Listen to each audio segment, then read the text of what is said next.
मार्कंडे पर्वताच्या पायथ्याशी असलेल्या बाबापूर तालुका दिंडोरी ह्या 400 लोकसंख्या असलेल्या आदिवासी खेड्यातील आदिवासी शेतकऱ्याचा लेख धनंजय राऊत यानं उपजिल्हाधिकारी पदाला गवसणी घातली असून जिद्द, मेहनत, अभ्यास करण्याची तयारी आणि चिकाटी असेल तर कोणती कठीण गोष्ट सोपी होते हेच धनंजयनं दाखवून दिले.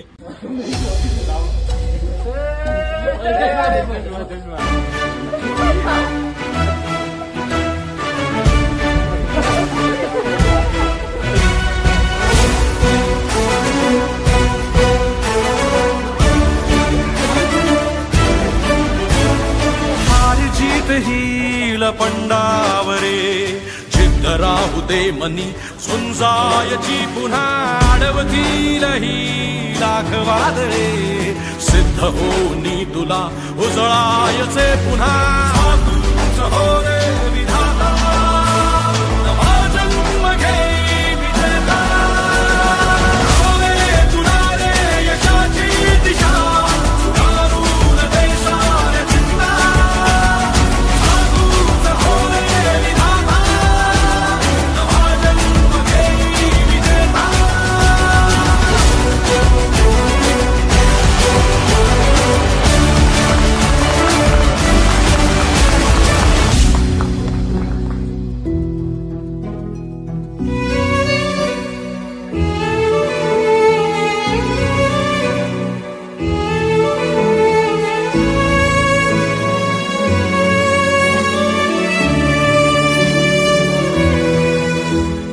चमचमता ध्रुव तारा तू क्षितिजावरी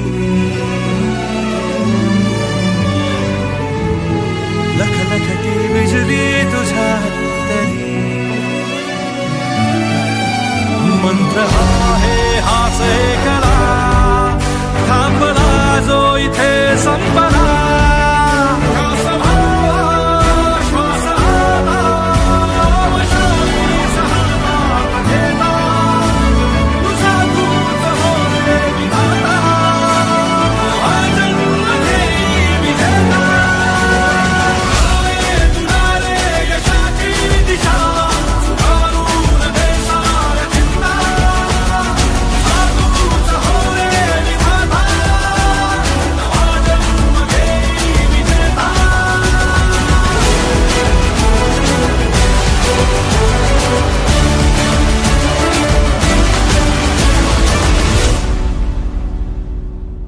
बाबापूर ह्या 100% आदिवासी लोकसंख्या असलेल्या गावामध्ये 10वी पर्यंत शिक्षण घेतलेले रामदास राऊत या शेतकऱ्याच्या 3 नंबरचा मुलगा असलेला धनंजय हा 2019 पासून MPSC परीक्षा देत होता. मात्र त्यानं 4थ्या प्रयत्नामध्ये राज्य लोकसेवा परीक्षेमध्ये मोठं यश मिळवत उपजिल्हाधिकारी पदाला गवसणी घातली आहे. धनंजयचे प्राथमिक शिक्षण हे बाबापूर येथील जिल्हा परिषद शाळेमध्ये तर माध्यमिक शिक्षण वणी इथं झालं. उच्च माध्यमिक शिक्षण हे नाशिक इथं KTHM महाविद्यालयामध्ये विज्ञान शाखा घेतली. त्यानंतर अभियंता होण्यासाठी धनंजयनं Karmaveer Baburao Thackeray college of engineering Nashik इथं BE मेकॅनिकल शिक्षण घेतलं. पदवीच्या 2ऱ्या वर्षात असताना ऐन परीक्षेच्या काळात धनंजयला डेंग्यूची लागण झाली आणि 2ऱ्या वर्षात नापास झाला. नापास झाल्यामुळे धनंजय खचून गेला आणि त्याचं अभ्यासाकडे दुर्लक्ष झालं आणि त्याचे 2 वर्ष वाया गेले. आलेल्या अपयशामुळे इंजिनिअरिंग सोडण्याचं धनंजयनं ठरवलं. मात्र घरच्यांनी समजवल्यानंतर धनंजयनं इंजिनिअरिंग पूर्ण केलं. 2019 साली पदवी प्राप्त केल्यानंतर नाशिक इथेच राहून धनंजयनं स्पर्धा परीक्षेचा अभ्यास सुरू करण्याचं ठरवलं. राज्यसेवा परीक्षेमध्ये पहिल्या 3 प्रयत्नामध्ये पूर्व परीक्षेमध्ये अगदी थोड्या मार्कानं निकाल जात होता. 2022च्या पूर्व परीक्षेमध्ये अर्ध्या गुणांनी पूर्व परीक्षा नापास झाला. त्यामुळे त्यास खूप वाईट वाटलं आणि काहीसा आत्मविश्वासही ढासळला. मात्र खचून न जाता धनंजयनं झालेल्या चुका सुधारत अजून जोमानं अभ्यास सुरू केला. 2023च्या पूर्व परीक्षेच्या आधी सावित्रीबाई फुले पुणे विद्यापीठामध्ये राहून स्पर्धा परीक्षा केंद्रामध्ये अभ्यास सुरू केला आणि 2023ची पूर्व परीक्षा पास होऊन पहिल्यांदाच मुख्य परीक्षा दिली आणि सप्टेंबर 2024मध्ये लागलेल्या राज्यसेवा मुख्य परीक्षा 2023च्या निकालात धनंजय राऊतनं अनुसूचित जमाती प्रवर्गातनं राज्यामध्ये 2रा क्रमांक मिळवत राजपत्रित अधिकारी वर्ग 1 पदाची परीक्षा उत्तीर्ण झाला. दरम्यान 6 महिन्यापूर्वी तलाठी पदाच्या परीक्षेत उत्तीर्ण असलेल्या धनंजयनं पेसा अंतर्गत तलाठी म्हणून तात्पुरती नियुक्ती स्वीकारून धनंजय बागलाण इथं कार्यरत आहे. गुरुवार दिनांक 8 रोजी राज्य लोकसेवा आयोगाकडून राज्यातील उपजिल्हाधिकारी पदाच्या 9 जणांच्या यादीमध्ये धनंजय राऊत यांच्या नावाचा समावेश झाला असून शेतकऱ्याचा लेख आता तलाठ्याचा उपजिल्हाधिकारी झाल्यानं NTV मराठीसह बाबापूर वणी परिसरामध्ये आनंद व्यक्त करत धनंजय आणि त्याच्या पालकांचं अभिनंदन करण्यात येत आहे. रामदास राऊत, मी बाबापूर या गावात राहतो. माझं प्राथमिक शिक्षण माझ्या गावातच झालेलं आहे, जिल्हा परिषद शाळेत 4थी पर्यंत. त्यानंतर पुढील शिक्षण मी वणीचं कर्मवीर रावसाहेब थोरात KRT हायस्कूल वणी येथे केलं आहे. त्यानंतर पुढील 11वी-12वीचं शिक्षण माझं हे KTHM कॉलेजला झालेलं आहे सायन्समधून. त्यानंतर मी इंजिनिअरिंग केलं मेकॅनिकलमध्ये आणि मेकॅनिकल इंजिनिअरिंग केल्यानंतर मला तिथे इयर ड्रॉपही लागला. पण मग त्यानंतर थोडा मी असा विचार केला की इथे मेकॅनिकल क्षेत्रात करिअर करण्यापेक्षा स्पर्धा परीक्षेकडे वळूया.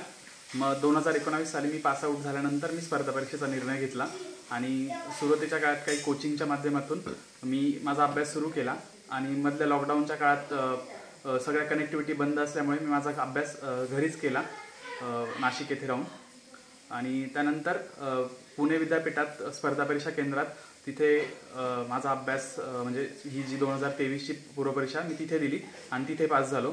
पण मधल्या काळात मी अनेक पूर्वपरीक्षा दिल्या म्हणजे 20, 21, 22, पण तिन्ही पूर्वपरीक्षा मी पूर्वपरीक्षाच पास होऊ शकलो नाही. म्हणजे अगदी अर्ध्या मार्काने सुद्धा माझी पूर्वपरीक्षा जात होती. पण मग मी तिथेच खचून न जाता आपल्या चुकांवर काम करत गेलो आणि परत जोमाने तयारी सुरू केली आणि 2023ची पूर्वपरीक्षा अगदी चांगल्या मार्काने पास झालो. आणि तेव्हाच मी ठरवलं की आत्ता पूर्वपरीक्षा झाली तर आपला हा एकमेव चान्स आहे आणि की आपण आपल्याला स्वतःला सिद्ध करण्याचा. मग मी खूप प्रचंड जोमाने अभ्यास केला आणि माझे पुरेपूर प्रयत्न तिथे दिले. मग पूर्वपरीक्षा मधल्या काळात जेव्हा मी पूर्वपरीक्षा 21-22च्या फेल झालो होतो, मी मधल्या काळात मुख्य परीक्षेचा अभ्यासही करून ठेवला होता. मग तोच अभ्यास मी अजून जास्त वेळा रिवाईज केला आणि माझ्या प्रयत्नांना यश मिळालं आणि मुख्य परीक्षा मी चांगल्या मार्कांनी पास झालो. तेव्हाच मला कळालं होतं की आता आपण आपल्या ध्येयाच्या जवळ आहोत. मग शेवटचा टप्पा होता इंटरव्ह्यूचा. मग इंटरव्ह्यूला थोडंसं एक स्टेज डेअरिंग आणि याची भीती असल्या कारणाने थोडी भीती होती. त्यामुळे इंटरव्ह्यूला तेवढा चांगला परफॉर्म करू शकलो नाही. मात्र तरीसुद्धा मला माझं अपेक्षित यश मिळालं आणि मी अनुसूचित जमातीतून दुसरा आलो आणि आज मला उपजिल्हाधिकारी या पदावर देखील निवड झालेली माझी. प्रतिनिधी दिगंबर पाटोळे, वणी, नाशिक, NTV न्यूज मराठी.